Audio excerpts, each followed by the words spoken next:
quick little video on a trip that we just took. So we own a 2017 RPod 180.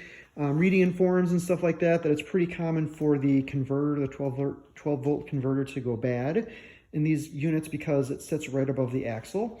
I did take the little pieces of foam noodles that you use in the pool, and I put them underneath the converter to try to support it a little bit, but apparently that wasn't enough.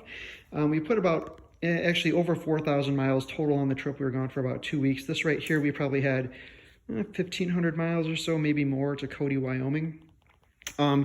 So I noticed one night I was sitting outside grilling my steak that I heard this kind of sizzling noise, and it wasn't the steak, it was coming from the front of the camper. So I went out there and kind of listened, and I realized it was the battery. So I've got a battery cutoff switch that I installed, so I turned it off and the sizzling stopped immediately. So I realized, oh, the battery's getting overcharged.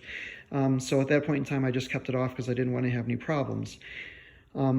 So I did notice, though, for several days the lights were flickering, and so I could kind of, where the power box, the breakers are and stuff, I could kind of give a little kick sometimes and it would stop the flickering. So I did that for several days, and then one night it just kind of popped and stopped working. So this right here, I think it's the Wfco 8990, I believe, is the unit. And the problem with these guys is, you know, this right here, this becomes loose as you go down the road. And so that right there is the problem, right there.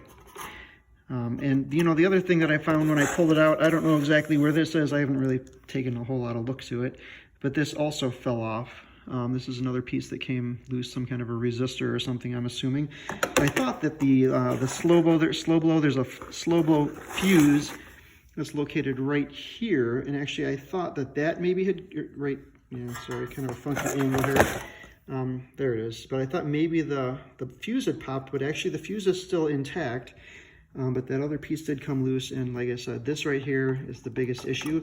Now, I do have a bit of a concern with this because had I not been paying attention, my battery could have very well fried, exploded, and caught on fire or something in the middle of the night and caused, you know, some significant damage, or even caught the camper on fire. So I don't know. It's just a big concern. I did replace it with a new, not Wfco. I went to a totally different brand now.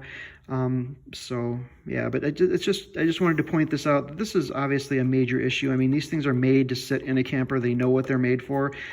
They should give it some more support or do something with these boards here, because that's, you know, obviously that's a major problem.